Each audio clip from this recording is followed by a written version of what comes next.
নমস্কার, গল্প সমগ্র চ্যানেলে আজকে আপনাদের কাছে নিবেদন শৈলেন্দ্রনাথ ভূঁই এর লেখা অশ্বত্থ গাছের পেতনি।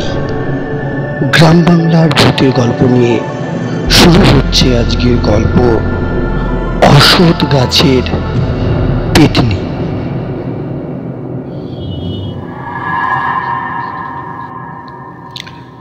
গ্রামের শেষ প্রান্তে জলাধারে একটা প্রকাণ্ড অশ্বত্থ গাছ আছে। লোকে বলে ও গাছে ভূত পেতনির বাসা, তাই বড় একটা কেউ দুপুরে বা সন্ধ্যার পর ও পথ মারায় না। গোয়ালাদের মেয়ে রামি সেদিন বিকেল বেলায় তাওয়ায় বসে এক কাশি মুড়ি নুন তেল মেখে কাঁচা লঙ্কা দিয়ে তাড়িয়ে তাড়িয়ে খাচ্ছিল। এমন সময় মা এসে হাঁক দিলেন, রামি, কালী গাইটা এখনো ঘরে ফিরল না, যা খুঁজে নিয়ে আয়। এমন আয়েসটা ছাড়তে রামির মোটেই ইচ্ছা ছিল না, কিন্তু কথা না শুনলে পিঠে চাপড় পড়বে এই ভয়ে রামি কাশিটা ঘরে তাকে রেখে কালী গায়ের খোঁজে ছুটল। অনেক গরু তার চোখে পড়ল, এক কালী গাই ছাড়া। ঘুরতে ঘুরতে প্রায় সন্ধ্যেবেলা এসে পড়ল গাঁয়ের প্রান্তে সেই অশ্বত্থ গাছের তলায়। একখানেও সে কালী গায়ের দেখা পেল না। ফিরতে যাবে এমন সময় কে হঠাৎ বলল, তুই কে রে? এমন সময় সে ঘুরে তাকালো, আবার কণ্ঠস্বর, এখানে কেন এলি জানিস না? এখন আমাদের ঘুরে ফিরে বেড়ানোর সময়। রামির বুকটা ভয়ে কেঁপে উঠল।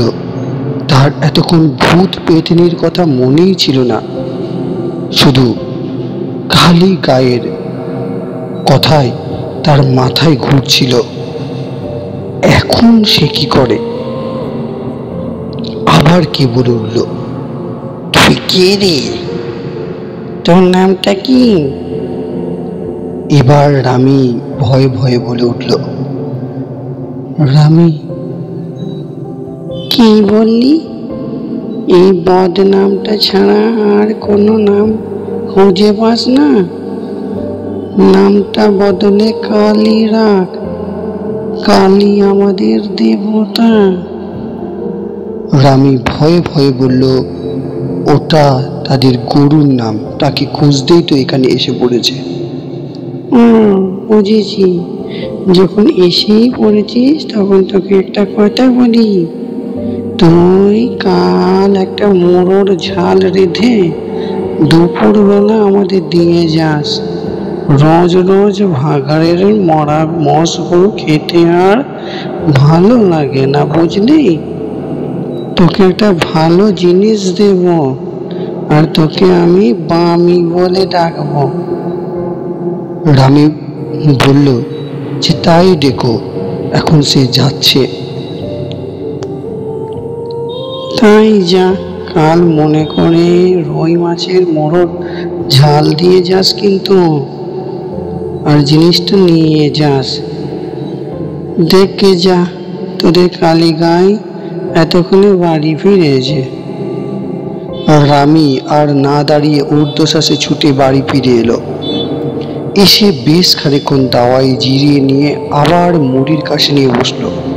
মা গোয়াল ঘরে কাজ সেরে এসে দাঁড়াতেই রামি মাকে নিয়ে ঘরে গিয়ে পেতনির সব কথা খুলে বলল। মা শুনে বলল, তাই নাকি? কাল একটা বড় মাছের মুড়ো আনিয়ে রেঁধে দেবো, তুই দিয়ে আসিস তো। দেখ না তোকে কি জিনিস দেয়। রামির এখন একটু সাহস বেড়েছে। পরের দিন দুপুরে রামি সত্যই একটা মুড়োর ঝাল কলা পাতায় মুড়ে অশ্বত্থ গাছের তলায় গিয়ে রাখলো। কি রে এনেছিস? তুই এখন পিছন ফিরে দাঁড়া, খেয়ে নিয়ে তোকে সেই জিনিসটা দেব। রামি পিছন ফিরে দাঁড়ালো। একটু পরেই দেখে তার সামনে কোথা থেকে একটা বড় করে এসে পড়ল। সঙ্গে সঙ্গে পেতনিটা বলে উঠল, এটা নিয়ে যা, চুলের সঙ্গে বেঁধে রাখবি, আর এই কড়ি ধোয়া জল যাকে খাওয়াবি তার সব ব্যামো সেরে যাবে। তবে মাঝে মাঝে আমায় মোড়োর ঝাল দিয়ে যাস।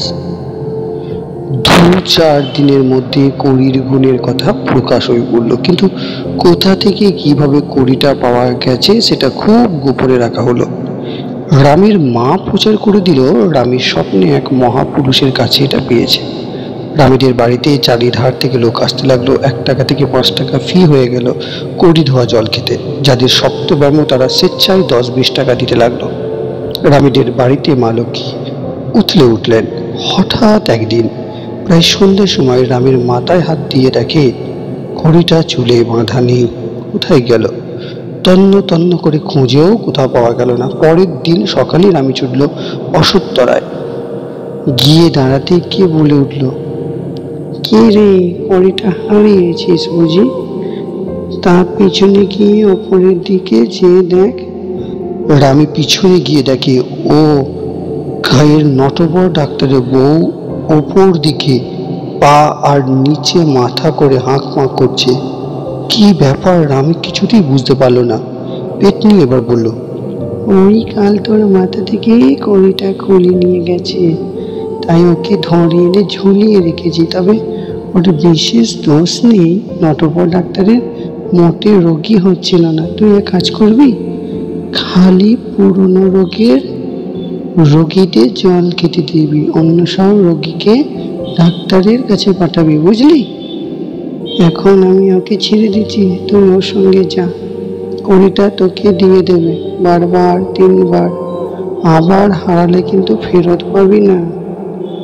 সেই দিনই সন্ধ্যাবেলায় হঠাৎ রামিদের দোরগোড়ায় একটা হল্লা শোনা গেল। সঙ্গে সঙ্গে 5-5টা সন্ধ্যা মার্কা লোক ঢুকে পড়লো বাড়ির ভেতরে।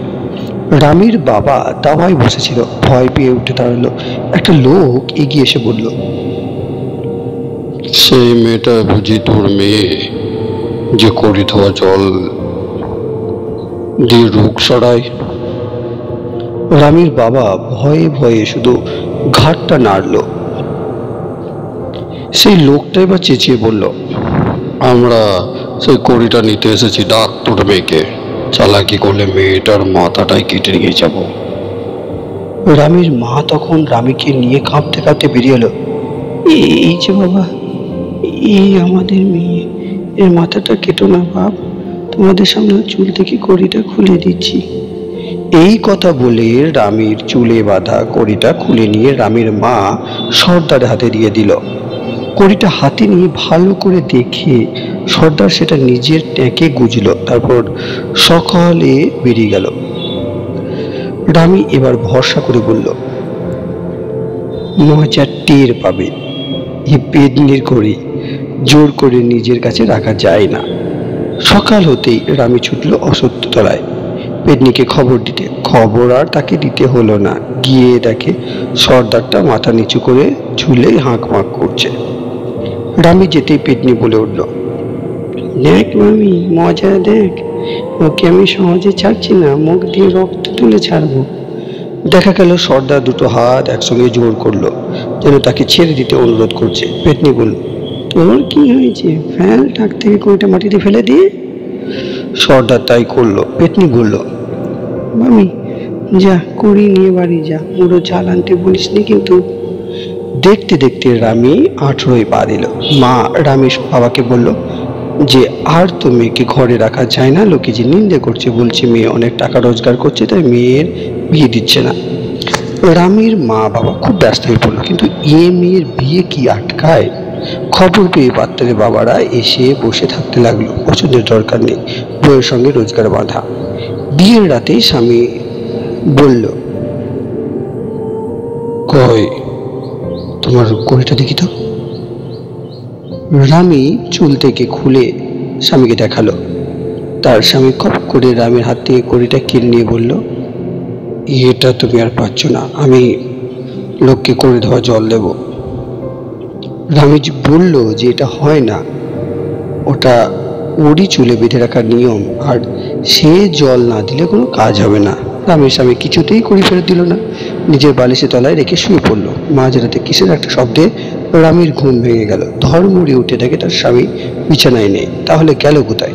পরের দিন সকালে রামী শ্বশুরকে নিয়ে সেই গরুর গাড়ি চেপে সেই অশ্বত্থতলায় এসে হাজির হলো। এসে দেখে তার স্বামী গাছে ঝুলছে। পেতনি বলল, যে করি নেই তারই এই শাস্তি হয়। তোর স্বামী বলে পার পাবে কি? যা, তোর স্বামীকে নিয়ে যা, কিন্তু করি আর পাবি না। বারবার 3বার হলো। রামী বললে যে তাহলে রুই মাছের মুড়ো আর শোল মাছ খাওয়া বন্ধ হয়ে যাবে। পেতনি বলল, তার কি করি বল? করির নিয়ম, না হলে গুণ থাকবে না। শেষ হলো আজকের সমগ্র পর্বটি অসৎ গাছের পেতনি।